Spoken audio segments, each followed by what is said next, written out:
The snow fell in thick, silent sheets, blanketing the world in an eerie stillness. Kara's antennae quivered as she adjusted the thermal regulator of her suit. She peered out from the cockpit of her hover sled, its sleek design cutting a stark contrast against the raw wilderness of the icy expanse below. This planet, the humans called it Arcticus, a name unimaginative by her standards, was both a marvel and a mystery to her. She couldn't fathom why humans held such reverence for this desolate tundra. Yet here she was, on a reconnaissance mission from the Galactic Conclave, assigned to observe and report on the peculiar behaviors of this enigmatic species. What intrigued her most was not the planet's harsh conditions but the strange cultural myth that the humans seemed to obsess over: a rotund, bearded figure dressed in crimson, known as Santa Claus. According to their archives, he delivered gifts annually to every child on the planet, a feat both logistically improbable and biologically perplexing. The Conclave's curiosity had reached a fever pitch when reports hinted that this Santa might not be human after all. Some whispered rumors suggested he might be a Deathworlder, one of those rare, highly adaptive beings capable of thriving in the most hostile environments. If true, it could rewrite their understanding of human evolution entirely. Kara's task was simple: locate this Santa, and determine the truth of his nature. The simplicity of the mission made her uneasy. In her years as an operative, she had learned that simple often translated to unexpectedly catastrophic. Her thoughts were interrupted as the sled's proximity scanner beeped insistently. Kara squinted at the monitor, her multifaceted eyes analyzing the incoming data. There, on the horizon, was a cluster of heat signatures. Human settlement, she surmised. The locals referred to it as the North Pole, a nexus of activity tied to the Santa mythos. As her sled descended, the structures below resolved into whimsical shapes: conical huts capped with snow, candy cane-like columns, and a towering spire that emitted a faint auroral glow. "This is either the most elaborate hoax in human history," Kara murmured to herself, "or these people have a very peculiar sense of architecture." She landed the sled with a gentle hiss, her boots crunching into the snow as she stepped out. The settlement appeared deserted, though the air buzzed with latent energy. Kara's translator picked up faint murmurs from within the huts, high-pitched voices that didn't quite match human vocal ranges. Her antennae twitched in unease. She was beginning to suspect there was more truth to the Santa legend than she had anticipated. Before she could investigate further, a booming laugh echoed through the frigid air. It was a sound so resonant, so inexplicably joyous, that it sent a jolt of both fear and fascination through her.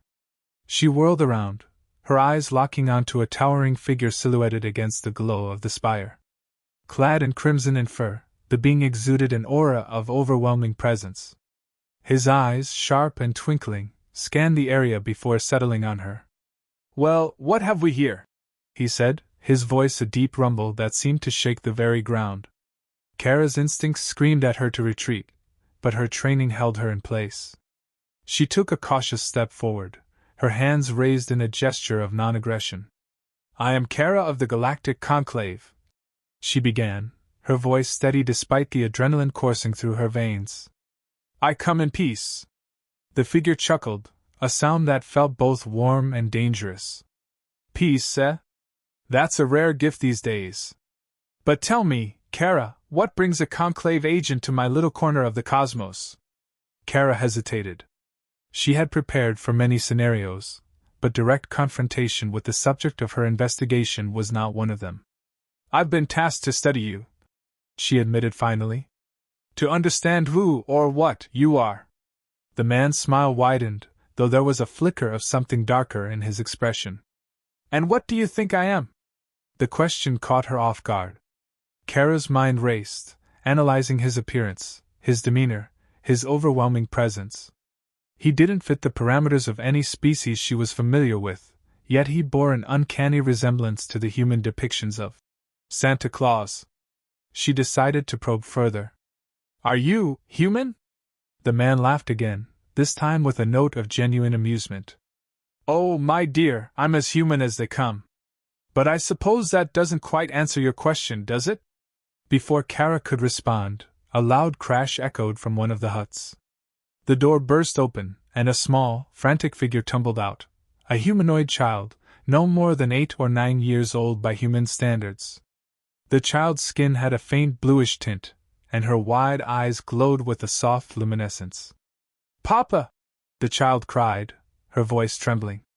"They're coming! The hunters, they found us!" The man's jovial demeanor vanished instantly, replaced by a steely intensity. He turned to Kara, his gaze sharp. "If you want answers, you'll have to earn them. Can you fight?" Kara blinked, her brain struggling to process the sudden shift in tone. "Fight? Against whom?" The man pointed toward the horizon, where a dark, writhing mass was rapidly approaching. Kara's scanners activated instinctively, revealing a swarm of mechanical drones, each armed with lethal weaponry. The signature was unmistakable. They were hunters, a notorious faction of bounty hunters who specialized in capturing and dissecting unique lifeforms for profit. "I'll take that as a yes," the man said, his voice calm but urgent. He turned to the child and knelt, placing a reassuring hand on her shoulder. "Go inside, darling. Papa will handle this." The child hesitated, her glowing eyes filled with worry, but she obeyed, retreating into the hut. The man straightened, his gaze fixed on the approaching swarm. He reached into his coat and pulled out a massive, gleaming weapon, a hybrid of a human flintlock and advanced plasma technology. Kara's mind reeled. "What are they after?" she demanded, readying her own weapon. "You! The child?" The man smirked. "They're after life itself. But don't worry, we've got the home field advantage." As the first wave of drones descended, Kara felt a surge of adrenaline unlike anything she had experienced before. This was no longer a mission of observation. She was in the heart of a battle, fighting alongside a being who defied all her expectations, a man who might very well be more than human. And for the first time in her life, she wasn't sure if she was the observer or the observed. The first wave of drones swooped down, their sleek metallic forms glinting under the faint auroral light of the spire.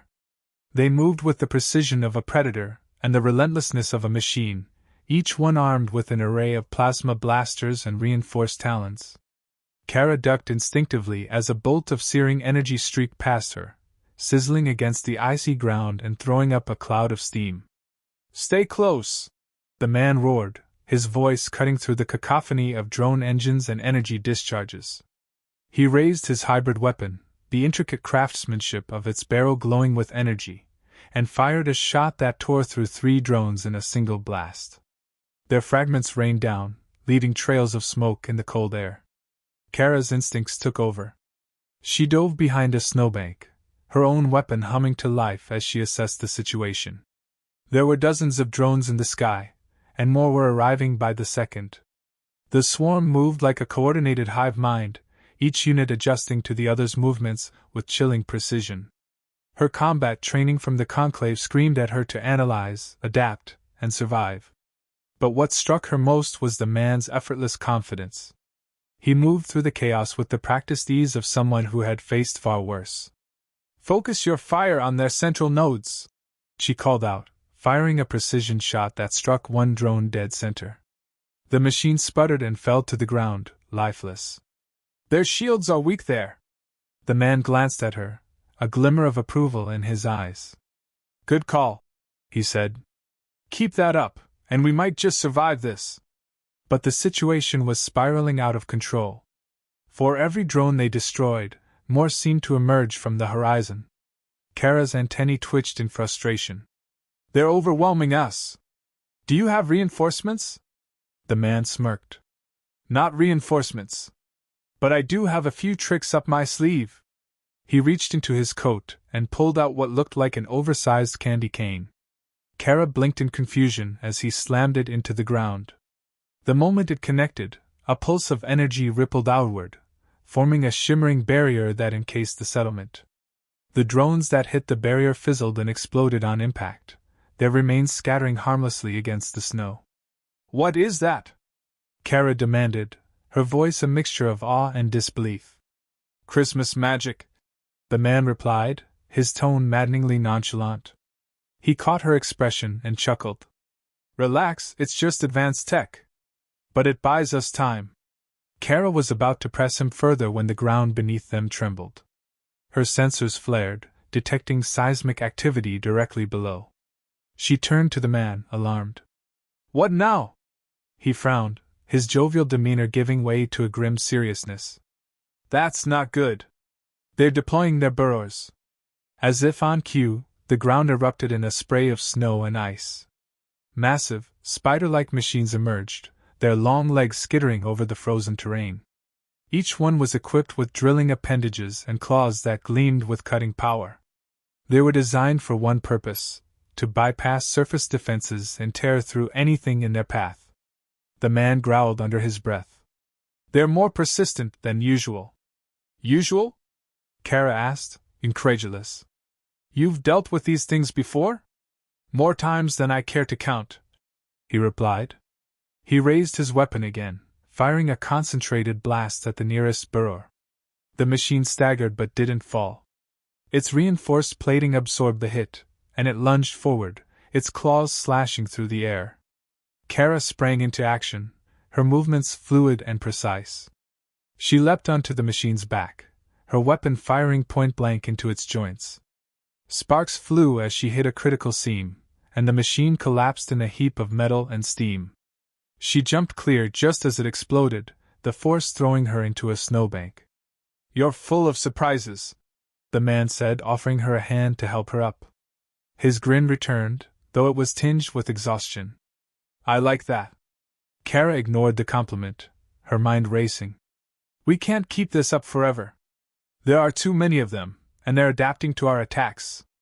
The man nodded grimly. You're right. We need to change the game. He led her toward the spire at the center of the settlement.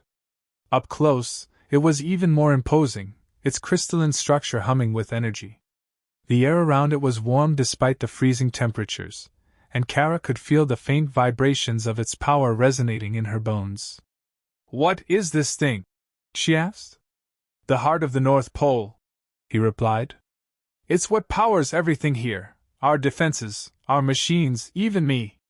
Kara froze, staring at him in shock. What do you mean, it powers you?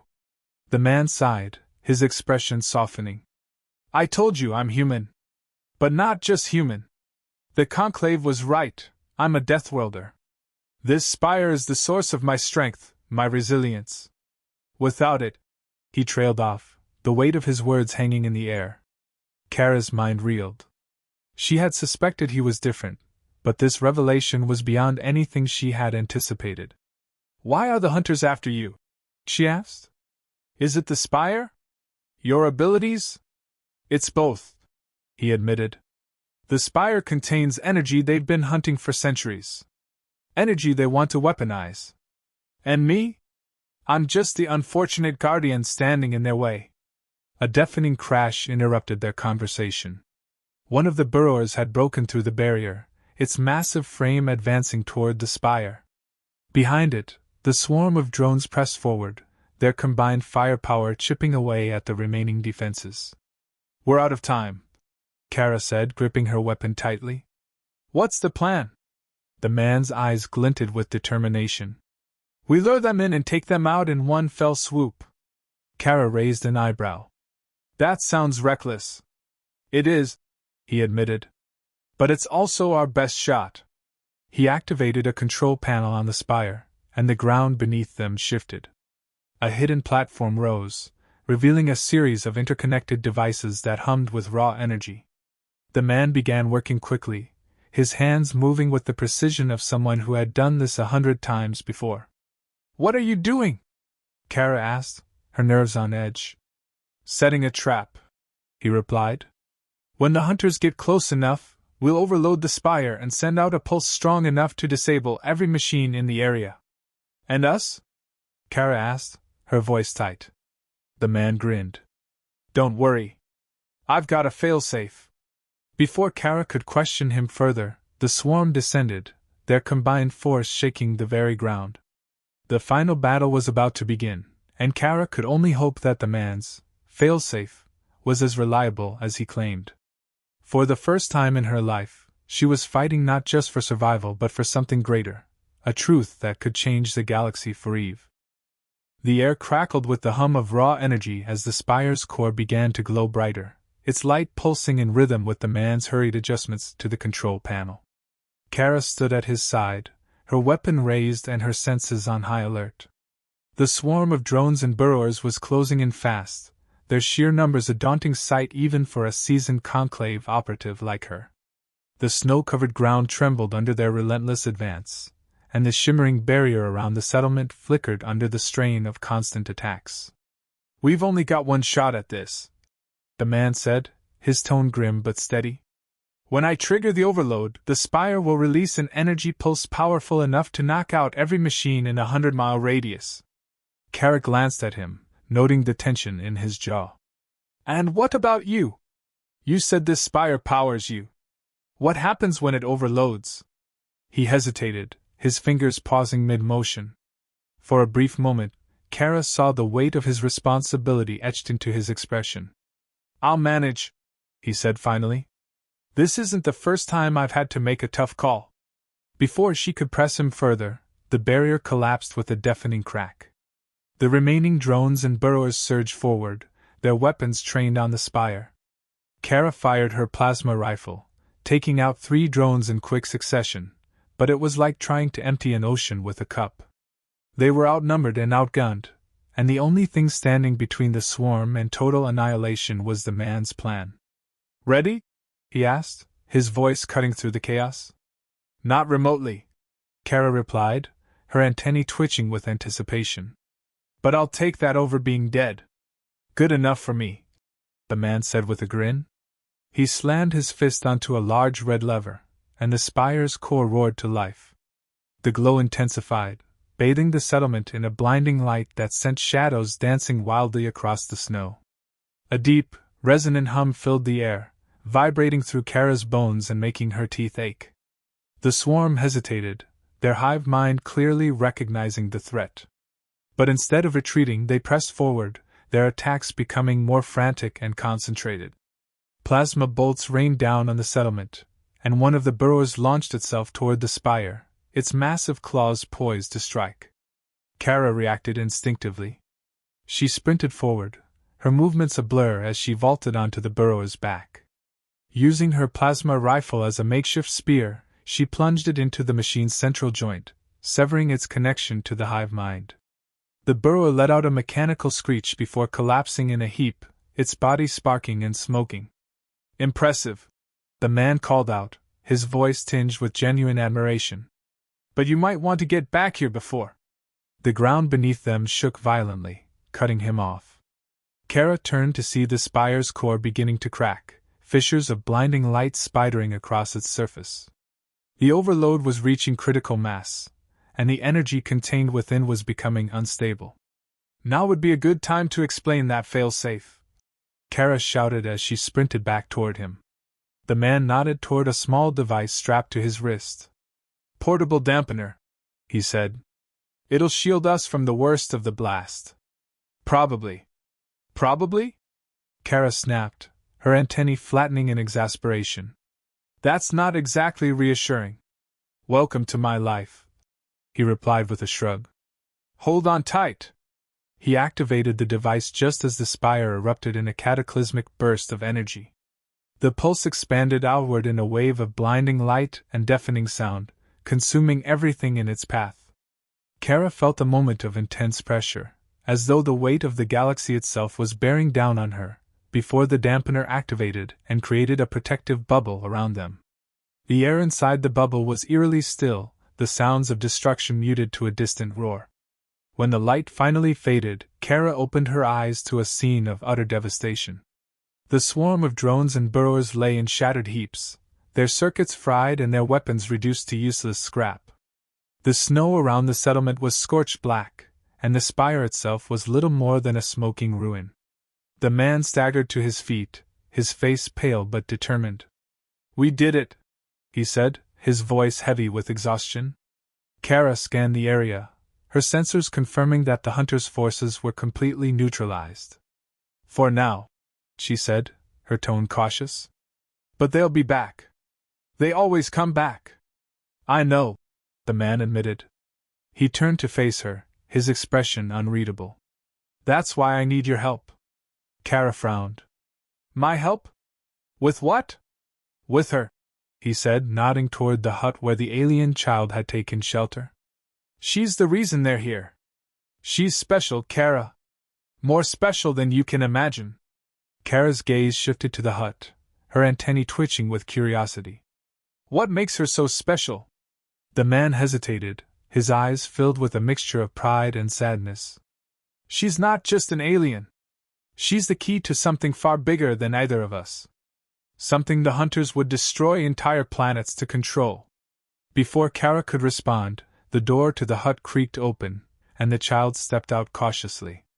Her glowing eyes surveyed the wreckage, and she clung to the doorframe for support.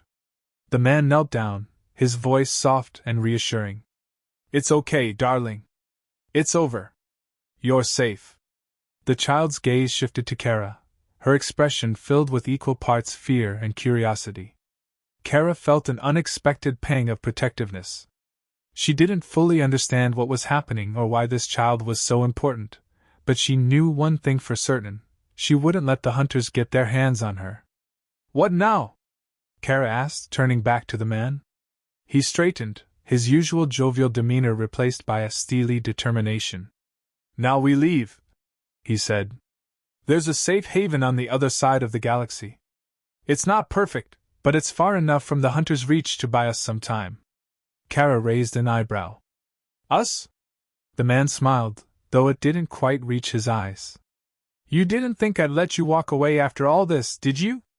You're part of this now, whether you like it or not. Kara sighed, her antennae drooping slightly. I suppose I don't have much of a choice. Not really, he said, his grin returning. But don't worry. You'll get used to it. As the three of them prepared to leave, Kara couldn't shake the feeling that this was only the beginning. The hunters might have been defeated for now, but the stakes were higher than ever. And for the first time in her life, she wasn't just fighting for survival, she was fighting for something greater.